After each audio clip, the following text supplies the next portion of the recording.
Welcome to the show. Today we will talk about the process of encoding and decoding with special reference to connotation and denotation. To tell us more on what these two words and terms actually mean, we have with us a special guest, Madam Srijayi Bhattacharya. Ma'am, welcome to the show. Thank you. She's a teacher of mass communication and also a researcher in Jadavpur University.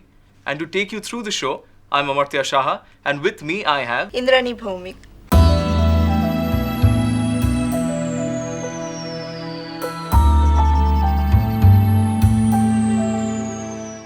Stuart Hall in his essay called Encoding and Decoding, and he uses this linguistic notions like connotation and denotation in explaining that how the encoding and decoding process of a communication, sometimes the encoders set up a parameters for the decoders, that is the audiences, but that cannot determine the decoding process exactly the way the producers have encoded them. While we say denoting, that means we take out the exact literal meaning of any item. For example, a pen, when we say, the denotation will be that is a pen, something to write with. And while we say of connotation, we mean pen means literacy, maybe. So that is how we say connotation. So that is in a semiotic paradigm that Stuart Hall from the beginning of his essay goes on with. In that semiotic paradigm, we sometimes confront this problem that while denoting a particular sign, there is very less scope of using various other meanings, as we say that each sign is not particularly tied up with one particular meaning. So at the denotative level, it seems so that we have less options of associative meanings, putting different meanings to one particular sign. So as we discuss, while in a televisual sign, it is coded, so the decoders can put different meaning to that sign. So at the denotative level, sometimes we feel that, it is less associative meanings that are present in front of us. But at the connotative level, we have the option of more associative meanings. So a particular televisual sign at a connotative level is capable of taking out more or polysemic meanings, that is different meanings at different degrees from the audiences. Stuart Hall says that we must not get misguided by this notion, because sometimes the intersection of ideological intersection in finding out what meanings we put to that particular sign, even at the denotative level, even at the denotative level, each sign is not out of this ideological intervention. Think about some advertisements. You say that a particular price is a happy price, right? So how can you say that particular price is a happy price? Because as if it is denoted that it's a good price, it's a feasible price. But sometimes you can see that price is a wage of a daily wage earner. A person in his whole day does not earn that much money. So that is even at the denotative level, when we take it for granted that a particular thing means this, literally it means this, then it is also we also have to understand that it is also not outside the coding process, and the ideological intervention, that is some kind of ideology intersects while denoting, is also at that moment.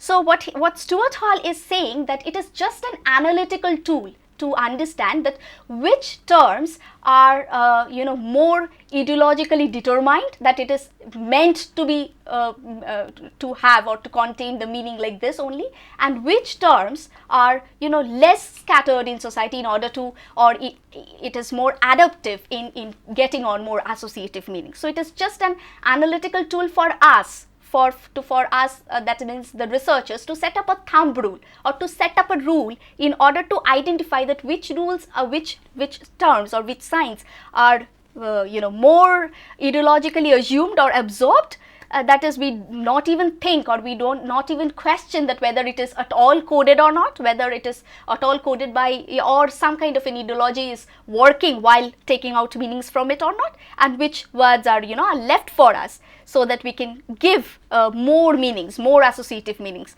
And he also says another thing, that sometimes it seems that it is very natural that some thing, like for example, I have a laptop in front of me, and it is so natural to me that I will that this, even if it is a sign, it will seem that as if the signified will be a meaning called computer that I have in a mini computer that I can, a portable computer that I have in mind, and this meaning only I will put to this particular sign. So you also have to understand that this naturalness of sign sometimes it occurs as if, and we sometimes feel that whenever we see a particular good car in television advertisement or in a television discourse, we feel that okay, it is meant to be a car, or it is meant to be something very fashionable and something very speedy. But we also, what it does is, this is a kind of a naturalness of a sign that is out of convention, out of our natural or universality of that sign. We are taught to make or give that particular meaning only to that particular sign. So what you're generally trying to refer to is that whatever is being signified is not completely being signified. Like there is always that scope that it's also encoded message, and it can be interpreted in certain other ways by the different manner. But sometimes we get misinterpreted as if we find that it is been natural, it is there, but it is not naturalness of sign, but it is coming out of convention. The convention and universality is so strong that we feel that it is very natural to us. Now when we put any particular visual sign, when we see that particular visual sign in a television discourse, we put that particular visual sign in a context. Okay. Across a context, we try to put some meanings in that visual sign. Give us an example. For example, you see a hen, and that hen is not alone. That hen is, you are viewing in a television discourse across a context. For example, it's a village or it's somebody's domestic household. Now this kind of context you always visualize, against which you give meaning to that particular visual sign. Understood? So for example, let me give you an example that for in advertisements, Stuart Hall says, and we also agree to him, that in advertisement nothing is denotative. Even in advertisement you want to say something, right? And you always put some meaning, and you want the audiences also to interpret lots of other meanings from that particular thing, because advertisements means what? You want to say something, you just don't want to show anything. You want to say something. So it is not at the position of the denotative level, it's always at the connotative level. That is, people want to derive meanings from it, and you also want to say something through it.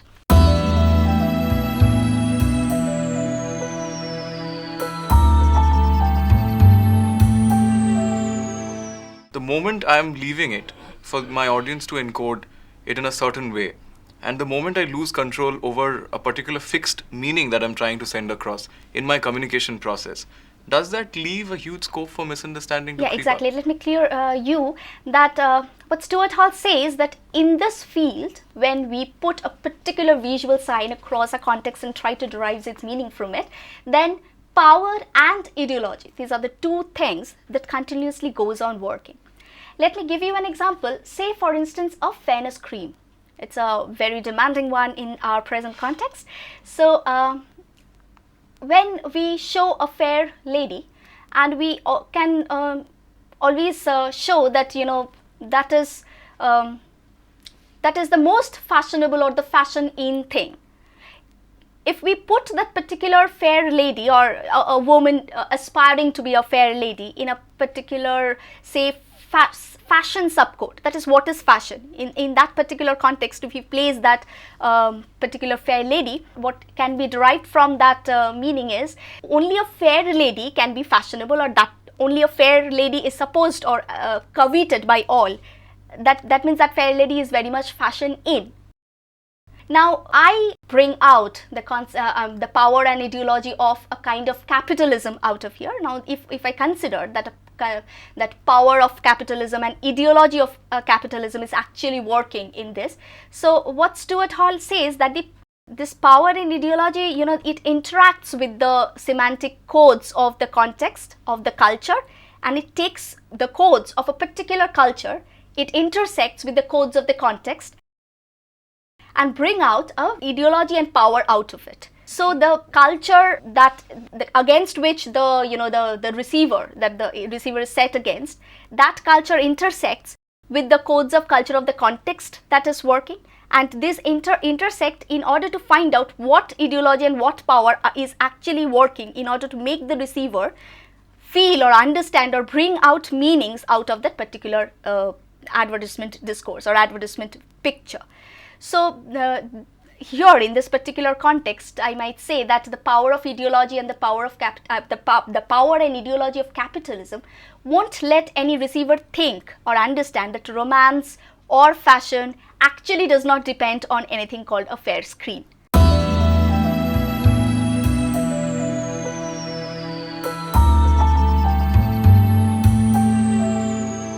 Stuart Hall also says that a particular culture that we live in, that particular culture sets up the parameters of our political, social and economic life. Okay, True. We perceive what is politics for us, what is social for us, what is economic for us, according to the particular culture that I live in. You might be thinking that, even according to the political and the social class, when it changes. For example, when if I am being snake bitten just now, you all will take me to a hospital rather than to a snake charmer. But in a different culture, there is a possibility that you would be taken to a snake so charmer. the conceptions, the perceptions of our perceived world around me, what is political world around me, what is social world around me, what is economical world around me, these are all being bounded by parameters set by the particular culture that I live in.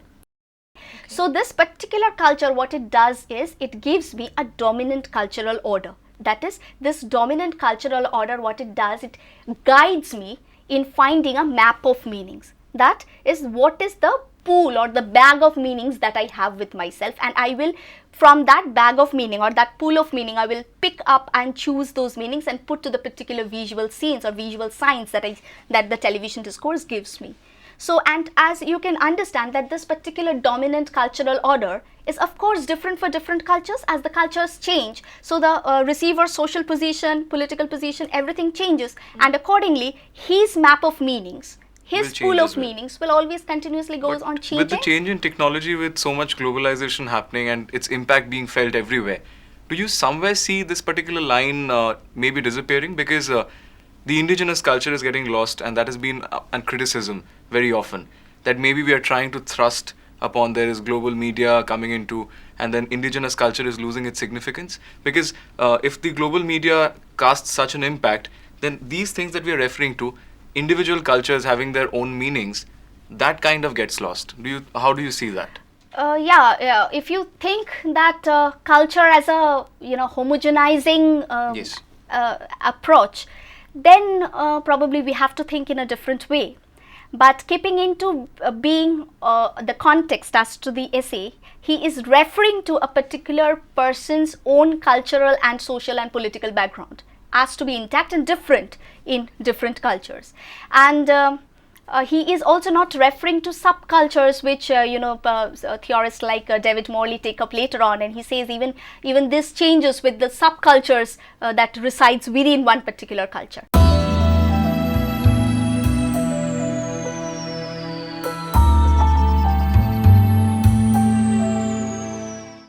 Within the same culture, also if the majority thinks in a kind of meaning, you get to encounter with a map of preferred meaning that your culture, your as I told you, that you have a pool of meanings that your culture always gives you, offers you. What our government, what our institutions, and what the kind of institutions that we live in, kind of continuously go on saying that yes, this is a symbol of modernity which we must accept and which we must embrace. So sometimes this map of preferred meanings gets so much institutionalized that sometimes it seems that it is only the only map of preferred meanings existence. And that exists in our lifestyle, but it is not so, because there are other preferred meanings also. But our perceptions of our social reality, perceptions of our social institutions, perceptions of what the political affiliations are, what are the legal sanctions are. These perceptions, continuously mold me into choose one preferred meaning, and that preferred meaning is sometimes so much institutionalized, as I said, that institutions affiliate those preferred meanings, that sometimes it says that as if it is not coming out of society, but something that has been legalized or made by the government or made by the institutions, and people are made to follow that. But it's actually not that. That's why we do not say determined, but the majority people feel comfortable in following this map of preferred meanings only when they follow that. So this map of preferred meanings also in a way reflect to us, the researchers, that what is the social background of the people that these map of meanings is coming into being, or what is the social position, how do they feel, how do they perceive their life around them accordingly. But when you look at this entire picture of how crucial this particular subject of connotation and denotation is coming down to, or the semantics of it, how do you conclude, what conclusion do you arrive at, how do you express yourself on what has been written on this exclusively?